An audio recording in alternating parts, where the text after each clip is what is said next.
yeah. I got melanin. Oh yeah. I got melanin. You bet. We got melanin. Melanin. Melanin. I got melanin. Oh yeah. I got melanin. You bet. Welcome to Colloquialisms of the Black Man, and I'm sitting here with your favorite panel, the two taken Ghanaian American men. Yeah, their names will be up there. You'll see. Yeah, just look and you'll see their names. Okay, good, got it. It's that easy. It's that easy. Yes. So on today's segment, we are talking about the disconnect between the black man and the black woman. Do you think that there's a disconnect between the black man and the black woman? And do you think that black men prefer dating white women?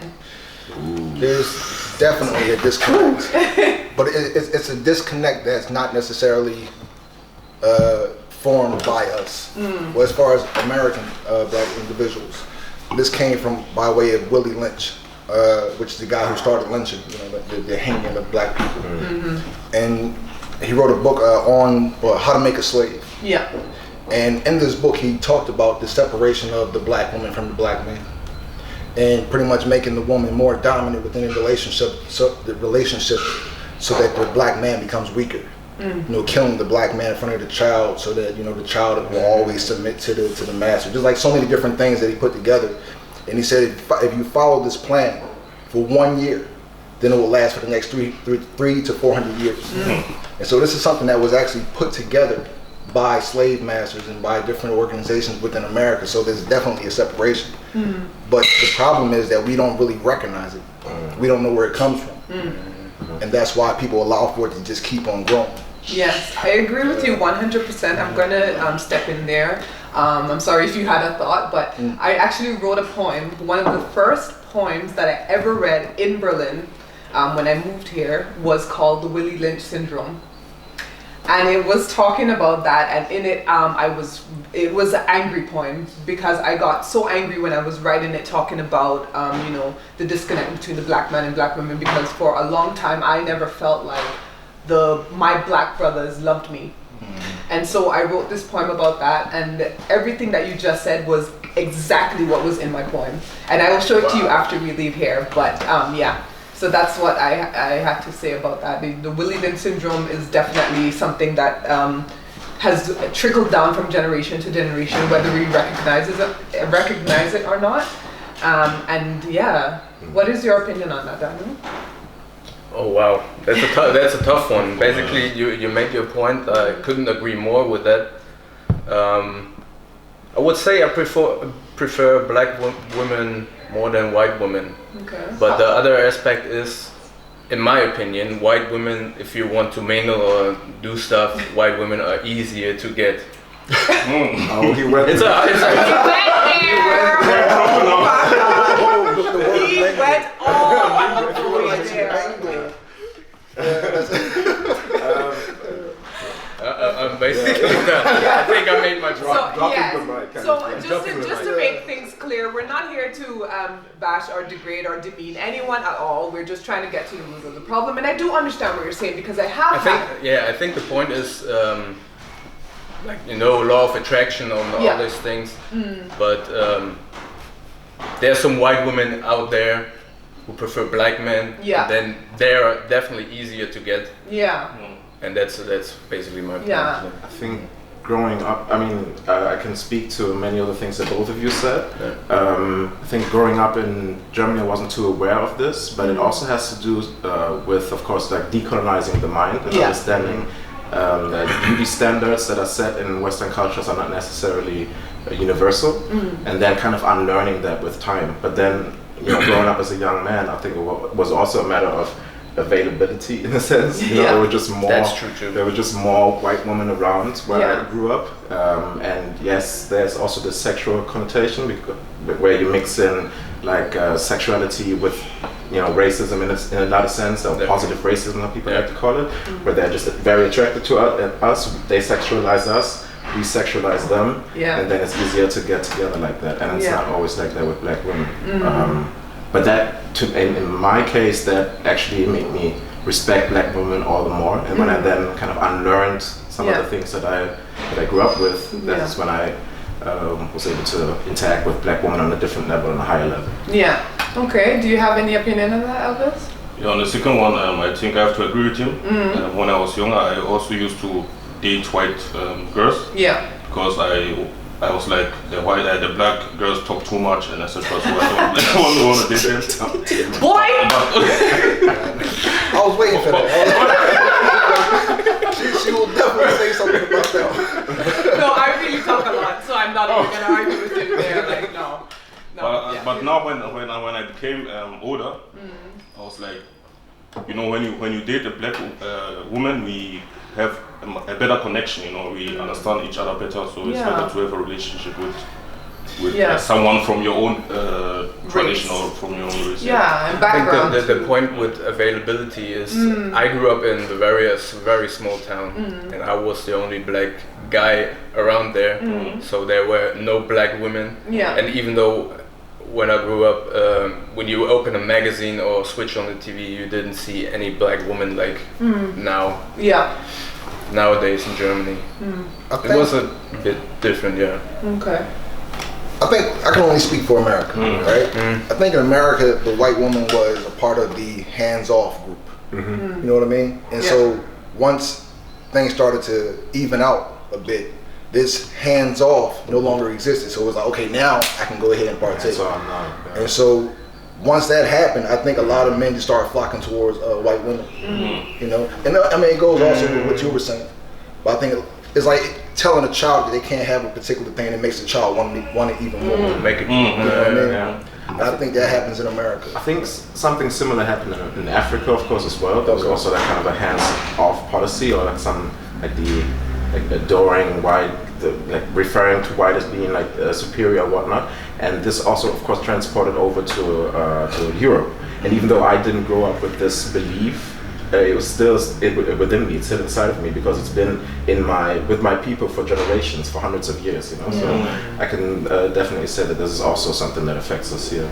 Okay, well, I'm listening to all of your responses, and it sounds to me like if you had to choose, you would choose to be with a black woman. I did. And so how? Yes, brother. Yes, we are here. We here. Okay. No. So how do we then debunk the myth that black men prefer to be in relationships with white women over black women? How do we go about that?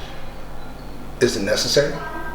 Yes, absolutely. Because a lot of, from my opinion, and I'm speaking as a black woman in this room, there are a lot of black women out here that feel like our black men don't love us. For a long time, like I had relationships with black men before, but then I had to at one point I was like, okay, I'm not dating black men anymore. I can't do this because I'm being treated like crap, you know. And it's like, what do we as black women need to do, or why is it that we're not being treated like the queens that we are?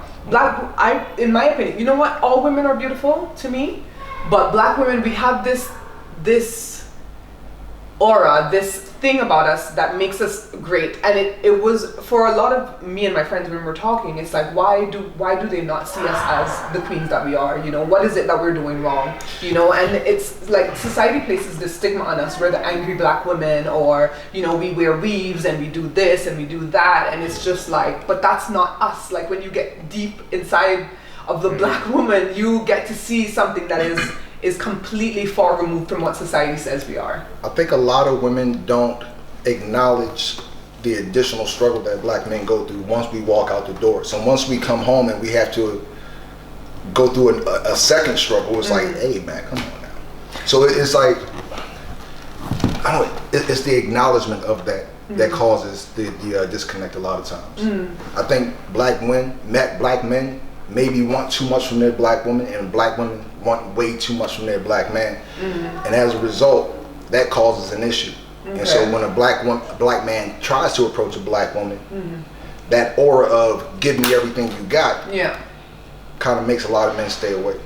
Do you think that it's because of the kind of damage that we've gone through, the trauma that we've gone through and grown through? And don't you feel like if you were to stick around, for example, you met a black woman, you fell in love, and you know, it's the honeymoon phase. Obviously everyone has the honeymoon phase, and then it gets past that point and you get to see her for who she truly is, that depth of her, you know, that pain, that trauma, and then the attitude starts to come.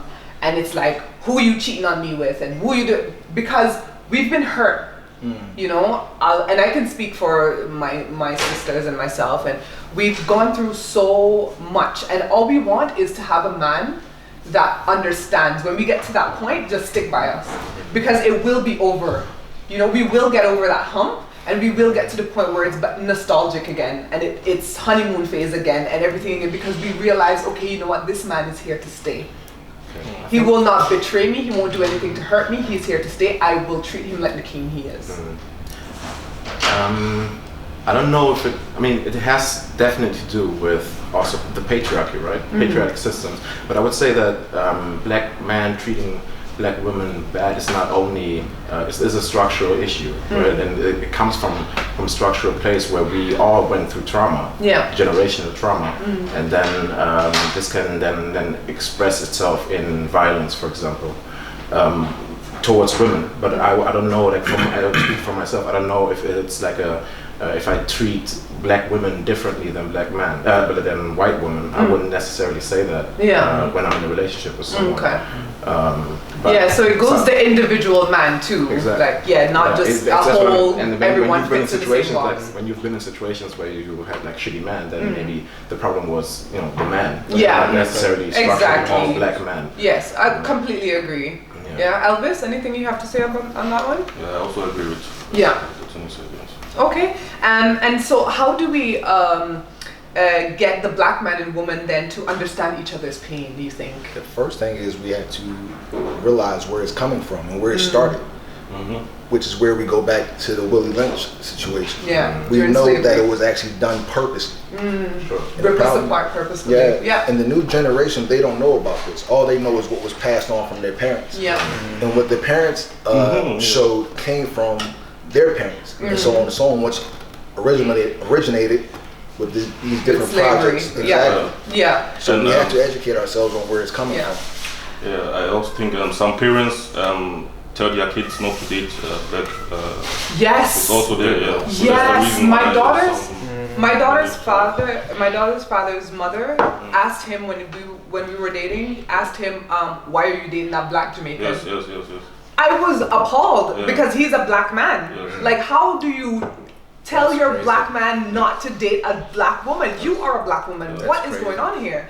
And it's just the way that you know, we were conditioned to be, and I think also it happens in brainwashed, exactly, and it also trickles down in our DNA too, because I read something the other day that states that our DNA has memory. So like you could not know your father, but you have his traits because your DNA remembers the things that he does, you know. And I think so much of the things that we learned during slavery has passed on to us now, and that's what's keeping us from understanding each other's pain, understanding what each other is going through. It's just we see a smoke screen, you know. And then on top of that is also being in a predominantly white society. Try to establish yourself, try to make it like your family to be able to have a good life. Then of course it's easier to have a white partner, for example, and then them having black, like mixed kids, and then the next generation is going to be white, just to make it easier for you to live in this, for your family to live in this society. There's also a thing that is maybe sometimes in the back of their mind. Yeah, exactly. It's easier for you if you're light skinned, so easy to get a job and whatnot. All right, well, thank you for your opinions on that, guys, and thank you for joining us on another episode of Colloquialism of the Black Man.